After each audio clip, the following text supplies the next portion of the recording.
Is this thing going? Okay, so you're there. Hey everybody, how's it going? Byron here, welcome to my channel, Reading in the Dark. This is the inaugural episode of Reading in the Dark. I'm gonna do a wrap-up of every book I think I ever read. Because I think it's hilarious that I actually even feasibly could do that, since I haven't read very much. Everything I ever read up until 2018.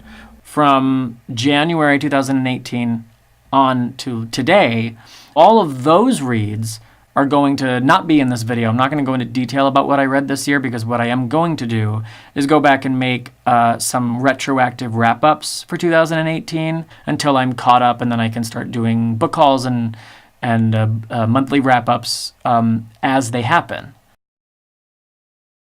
So I've been noticing on BookTube, which is a beautiful place, by the way, there are a lot of videos where people are lit with natural light, and they're up in the morning, they're having their ethereal moments, and they're discussing books. I think all that stuff is great. But my channel is called Reading in the Dark for a few reasons. First of all, it's pretty obvious. I do most of my reading at night. And as you can see, we are actually indeed in the dark. It is 4:26 a.m. No, I did not just get up. I haven't been to bed yet. And you will find that that's a normal occurrence for me. I'm definitely a night owl, which is kind of where the title comes from and where this dark look comes from. And also, I kind of think it's funny because I'm 36 years old. I am a performer in musical theater. I sing and I dance and I act. And I haven't read that many books, which is something that I'm hoping to rectify by motivating myself on this channel. But that said, because I haven't read very much for my age, I sort of do think of myself as being in the dark a little bit about trends in literature. You know, I don't know what people are reading. I don't know what styles are popular. I haven't read most of like the popular books from the last few years because I just haven't been reading. And I love reading. Now I consider myself a reader, but a few months ago I was still languishing in the world of people who like, oh, I should really read more, but I wasn't. I want to keep my momentum going, and that's why I'm here. I don't have bookshelves. Well, that's not true. I have 2 bookshelves, but they don't have very many books on them because I mostly read eBooks. I do most of my reading on an e-reader, specifically a Kindle. I love the look of paper books, but I don't like the idea of contributing to all the paper and the weight of all of the books being carted around the country on big trucks filled with gasoline. I personally, having the book on the shelf isn't important to me. It's the words and the language that matter. And that lightning without the bottle, if you will, which is kind of how I look at it, is really the point of the book anyway. And it's super ideal for reading at night. So that's usually how I read. Obviously, if books are not available in an ebook, I will buy the paper book, and I will usually gravitate towards a used copy. And I have now outed myself as an e-reader, and I am awaiting the slaughter. But that's the case, that's the deal, so deal with it.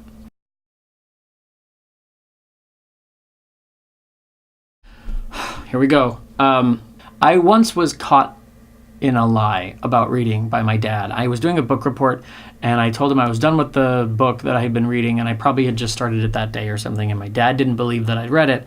So he started quizzing me on the book, and he said, "Who's Charlie?" And I said, well, that's not how my dad talks, by the way. I don't know why I said, "Who's Charlie?" He doesn't talk like that. So he said, "Who is Charlie?" I have no idea what book this was, by the way. I don't remember. I think it had a blue cover. I said that was his best friend. They go to school together. They were playing basketball together. And he said they were playing basketball together. And I said, yeah. And he said, okay. Charlie is his dog. And you didn't read this. So that's my history with reading. Like most people, I did read when I was in school. I read the books we were required to read. Read books like To Kill a Mockingbird and Les Miserables and, come on, autofocus, Lord of the Flies, A Separate Peace, Crime and Punishment. And when I say I read these things in school, I remember the activity of having the book in my hand, faking my way through some book reports because I really had no idea. I probably looked at every word on every page and physically read the words, but I don't think I was like reading actively. I can tell you all about some books that I have read more recently, but those books that I read in school, I have no idea. I do remember for a book report, I read Helen Keller's autobiography, The Story of My Life, and liking it. I remember her hiding under a bed. Les Miserables I read, and I liked it. We read the abridged version that was translated by, Charles Wilbur?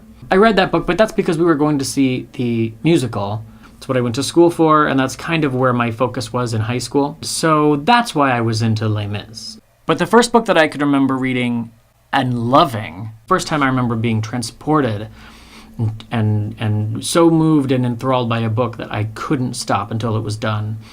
To the point where I remember staying up late, weird, right? It is now 4:36 a.m. Staying up late and wandering around downstairs in the dark in my parents' house, stumbling into things because I couldn't take my eyes off this book, was A Separate Piece by John Knowles. That was when I learned that a book could change you. That is when I learned that a book can open your eyes to a different way of thinking about people and about the world, and I love that it was about a relationship between two men. It spoke to something that I needed at that point in my life. And that was the first book that I remember loving. We also read Crime and Punishment in high school, and I read that in AP English, and I had a great class, but the only book I really remember reading was Crime and Punishment, and that's another one that I loved. Now that's a little weird, I guess. For somebody who doesn't like to read, it's a long book. But other than that, I didn't ever read for recreation, almost. Reading that I wasn't required to do would be limited to like Michael Crichton books. I mean, who didn't love Jurassic Park? So I had to read it. I read Jurassic Park in about 2 days. That was after I saw the movie. I was amazed by it, and I started reading other things. I know I read The Andromeda Strain, that might have been it. I read some Star Trek books. I read a book called Death Count, which I recently reread and enjoyed. One written by Shatner called The Return, William Shatner's Star Trek Memories, which was it was his memoir about making the TV series. And then there was a follow-up called Star Trek Movie Memories, which was about the movies. Started a book called The Lost Years. Here's my first book for you. This book is supposed to bridge the gap between the end of the TV series and the beginning of the movies. So I read a little bit of that way back in the day, like during the high school years of my life, but I know I didn't finish it. I didn't actually read the whole thing until recently. I also apparently owned this book, Star Trek Prime Directive. I didn't read this. I clearly bought it because when I went home recently to my parents' house, I went through some boxes and retrieved my old books, and this was in there. So this was mine. I don't remember buying it. I absolutely did not read it. I have no idea. But I'll read it. I remember buying this. Also, didn't read it. Probe, another book that I bought. Didn't read.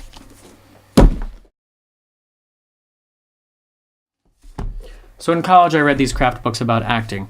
Like the Meisner technique that we worked on quite a bit. Uta Hagen's book, Respect for Acting. She was an actress, and she was, was inspirationally fantastic. Also, I was in a production of Cabaret, and so I read the Berlin Stories while I was in college, written by Christopher Isherwood, which is what the play I Am a Camera is based on, and which is also what Cabaret the musical is based on. So I read that, and that was fascinating, and I loved being transported to Berlin during that time. It was a really good read. I recommend it. I read a lot of plays, a lot of Shakespeare, the stuff that I needed to be studying. And then a professor of mine recommended a historical fiction novel called The Persian Boy. Mary Renault was a fascinating woman and a writer of lots of historical fiction. I discovered later that The Persian Boy is book 2 of a trilogy about Alexander the Great. The Persian Boy centers around the sort of relationship between Alexander the Great and a eunuch. And so I started that book and didn't finish it. Shocking. But it was good. I bought this lovely book, this biography of, maybe you've heard of her. She did some stuff. This is an intimate biography. There she is, a little girl. Isn't that cute? This is called an intimate biography, and it's really, really a flattering portrayal. Flattering enough that even as a fan that I was like, After I graduated college, I read The Alchemist, because my boyfriend at the time recommended it, and I loved it, of course. That book is like a book for... Reread that book once a year, I feel like. I listened to the Jeremy Irons audiobook after that, after having already read it. I'm currently re-listening to the audiobook read by Jeremy Irons, who is so good. I was also recommended Memoirs of a Geisha by a friend of mine that I was working in upstate New York doing a musical with. It's a long book, I think, and I devoured it in about a week, maybe a little bit less than a week. That's another one of my favorites. My next boyfriend, many years later, he had a Christopher Rice book called The Snow Garden. It was the first mystery thriller I think I ever read. It was creeptastic. I was excited to read a book written by a gay man, but still, reading was not a big part of my life. After that, I moved back to New York. I lived there off and on for like 7 years. I moved back to New York and I didn't read a thing. So what happened? What happened for me really was my gateway drug, Tess Gerritsen.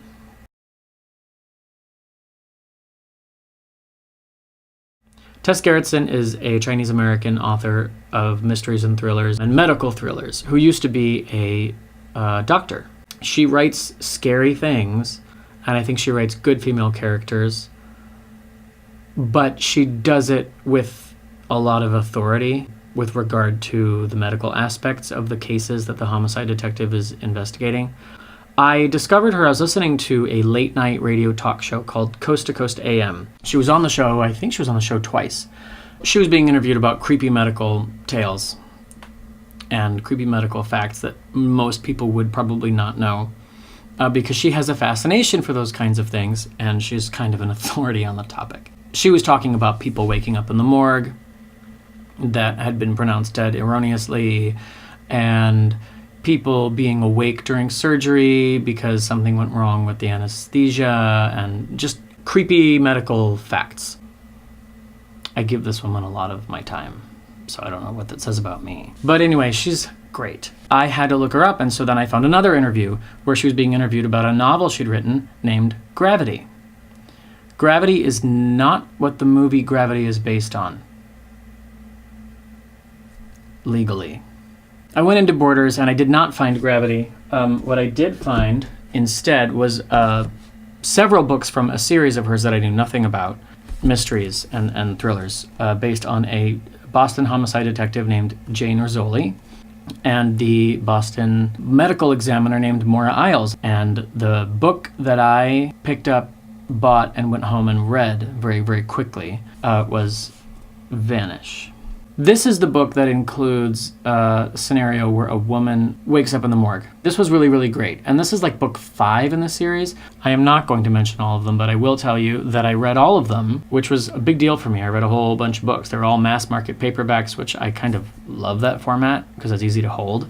Then I ran out of that series and I read a standalone called The Bone Garden.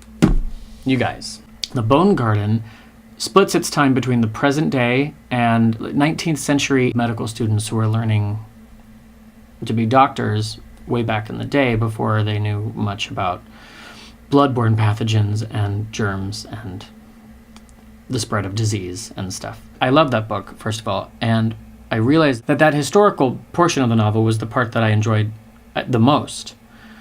And I thought, well, if I can enjoy historical fiction, then there must be other books out there that I'll enjoy that aren't necessarily thrillers. I decided to just take a stab in the dark, and I walked into the book section at Target.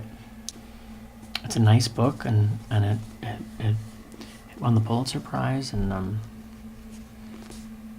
this is a book that you are supposed to like. Sorry, didn't really. So I read this book, and I don't think I was ready for the writing style. Incidentally, I also found this book in a box at my parents' house, and my copy of The Road sort of looks like it was left in the road. So this is my copy of The Road. I love this cover, though. I think it's so pretty. It's so simple. I love the bronze. And I would love to love this book. And so maybe I will when I reread it. I read it pretty quickly. It's a quick read because one night the boy woke from a dream and would not tell him what it was. "You don't have to tell me," the man said. "It's all right." "I'm scared," new line. "It's all right," new line. "No, it's not," new line. "It's just a dream," new line. "I'm really scared," new line. "I know." What a waste of paper, right? I was not ready for that. There were 2 books that were written as tie-ins to Star Trek Voyager by one of the writers and creators of the show named Jerry Taylor. She was the one female showrunner on Star Trek Voyager, and so she actually wrote these books that I think are partially canon. One of them was the whole backstory of Captain Janeway, and it was called Mosaic. And it's really a sweet story. And some of the details of the backstory of Janeway's life from Mosaic actually did make their way on screen into the show, and I really, really like Mosaic. I also bought a hardcover named Pathways that was also written by Jerry Taylor, which is a longer book and tells sort of some vignettes, the backstories of the entire, primary crew. But I only read Mosaic. I didn't read Pathways. I was so excited because I had finished the entire Rizzolian Isles book series, and there was a new one out. And all of a sudden, I was one of the cool people, right? Because I had a new book coming out that I had been looking forward to. And that book was number 8 in the series, I believe. And it's called Ice Cold. Ice Cold left me cold. I think this is my least favorite. Yeah. Coffee break. You guys, it's 5 a.m. So then something interesting happened. I ended up going on a national tour of a show, and I knew I was going to need some stuff to read on the road while I was on the bus and while I was in the hotel rooms and stuff. And so I bought a Nook. And then eventually, partway through the tour, I bought a Kindle, and then I decided on Kindle. Regardless, I went on tour, and so I bought a bunch of eBooks, and I found all these old, they're like romantic thrillers that Tess Gerritsen wrote. I was a reader, was I? I think I was just a Tess Gerritsen junkie. So I read these romantic thrillers. There's one named Whistleblower, Presumed Guilty, I loved. Who can't relate to being wrongly accused of something, right? I think I've read that one like 3 times. It's short and easy to read. In Their Footsteps was like Spies, Thief of Hearts, which has now been re-released under the title Stolen. Also Spies. Never Say Die. I think her dad was a spy. Keeper of the Bride. I remember there was a wedding. It didn't go well. The romance aspect was something that I had to adjust to, and it made me laugh at first, but I got used to it. And then I read Dracula. I love literary fiction. I love historical fiction. I love classics. I heard about this novel called The Passage by Justin Cronin. So I read Dracula because I wanted to be ready for The Passage by Justin Cronin, which it turns out that really actually was not necessary. But in my head, I felt like I wanted like the quintessential vampire primer. You guys, Dracula. Oh my God, Dracula. I read that on tour. Dracula was amazing. It is one of my favorite books. So now we've got a strange collection going. We've got A Separate Peace, Crime and Punishment, Memoirs of a Geisha, and Dracula. I don't know, maybe that's not a weird collection. It seems like a weird collection to me. Dracula is long and messagey. There's a whole section where Dracula is in the boxes or the crates of soil, and he's being carried on a ship for weeks across the ocean, and he's like in the crate, like hearing the sounds of things and trying to figure out where they are on their journey. And it's like, it should be boring, and it was so not boring to me. I was here for all of it. I was freaking fascinated. But misogyny gone wild. I mean, Van Helsing is freaking hilarious. He spends like 10 to 15 pages at a go being like, well, because you're a woman, and because women should be prim, and because women are weaker, you should stay here and hopefully not get killed while we go there and do the thing. We're just trying to protect your virtue. And, oh, we're still talking about this. Okay, but in spite of those elements, I have super fond memories of reading that book. It cast a spell over me. I loved that book. Dracula. So then I read The Passage. I branch out a lot. I like all different kinds of things, but you guys, science fiction is like where my heart is. Someone said, imagine if Michael Crichton found a concrete medical angle on the vampire situation. And I was like, well, I'm sold. And The Passage is fantastic. The Passage is also very long. I think it's 700 something pages, but it was all good. It was all good. Like, The Passage could be a trilogy, but instead it's part of a trilogy. It's like one of 3. I felt like I had lived a lifetime in someone else's shoes when I read that book. It was just so detailed and great. I did a production of the musical version of Little Women. So I read the book, obviously, and because I'd never read it. And I liked Little Women. Didn't change my life, but I thought it was nice. Then, because I'm a gay and we have to do things like this sometimes, I sure did buy Rue McClanahan autobiography, My First 5 Husbands and the Ones That Got Away. I'm gonna get better at holding books, you guys. I read mostly eBooks, so I'm like, I don't know how to, listen. Rue McClanahan is a national treasure. This was adorable. It was fun. There was a lot of detail in here about her childhood and her early days of her career as an actress in theater in California and in New York. A lot of stuff about her as an actress that I had not known. And it was an easy read, of course. So I enjoyed that. And then I read Ender's Game by Orson Scott Card.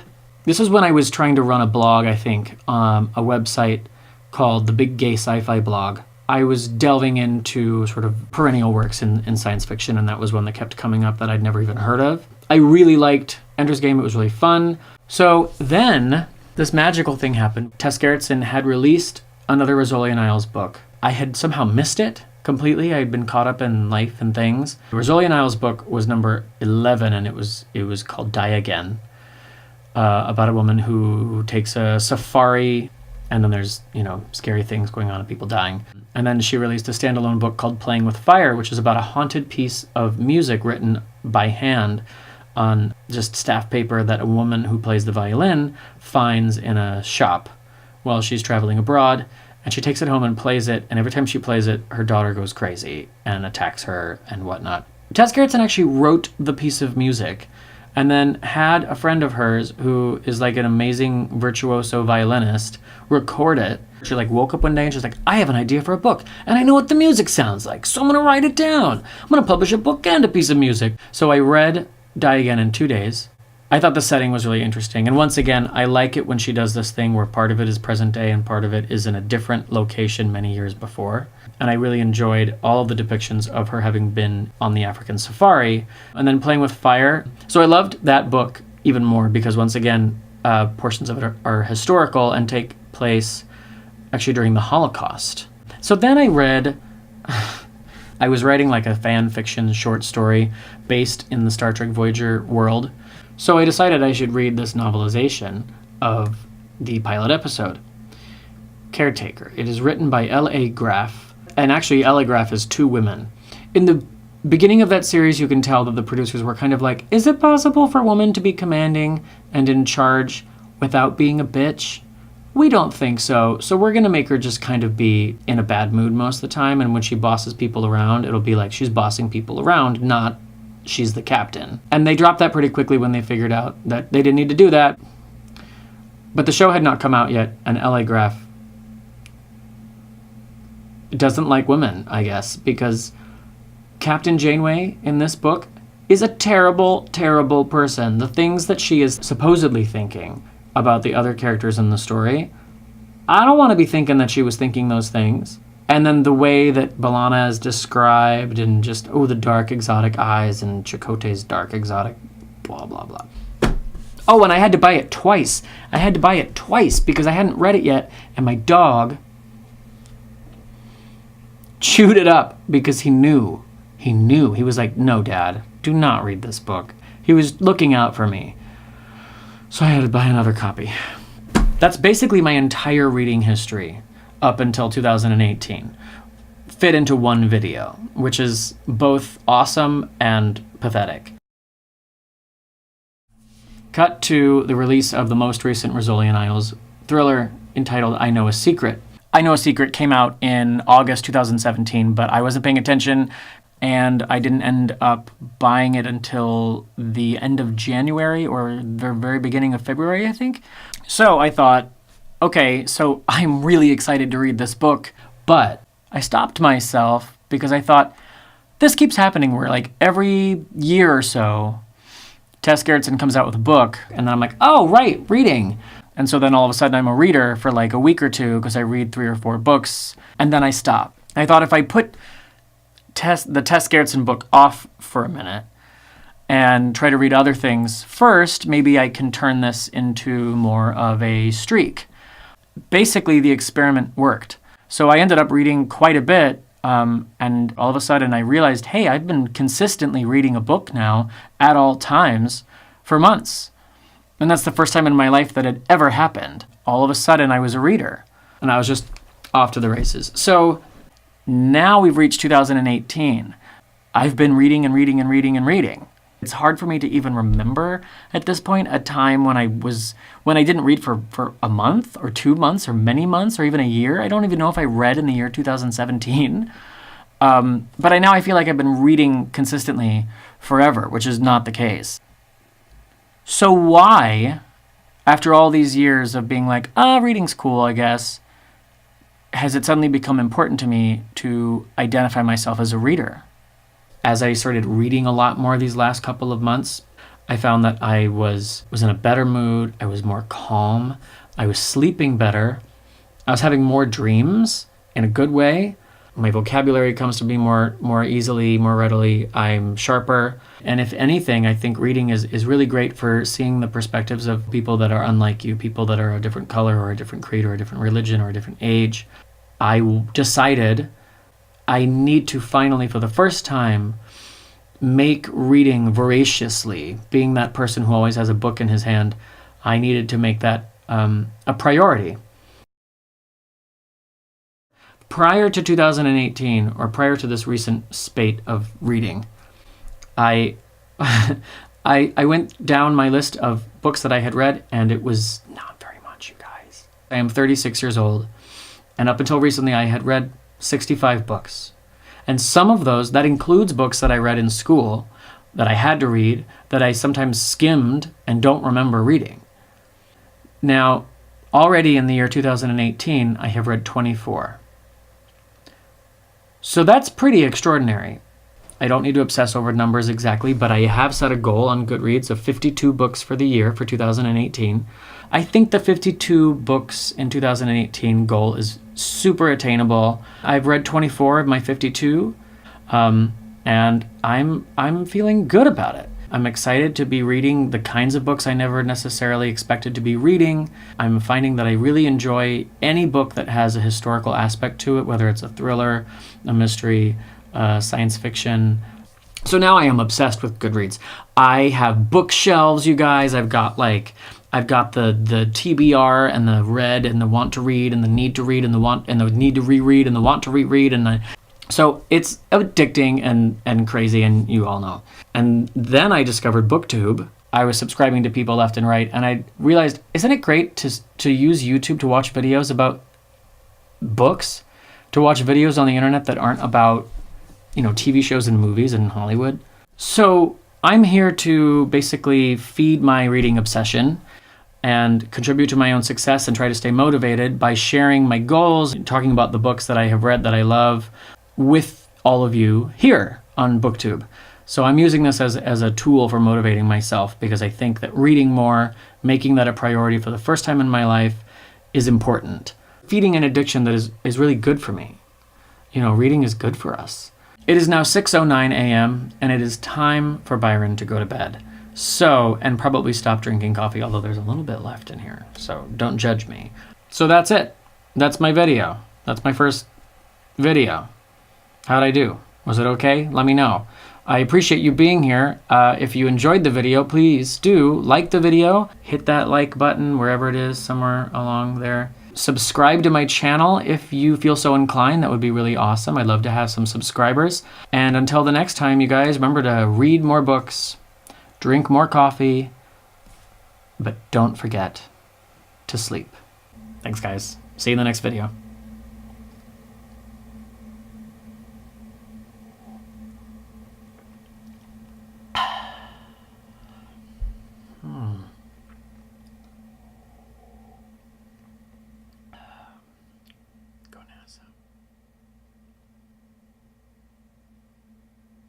That's all. Just that little bit of a video.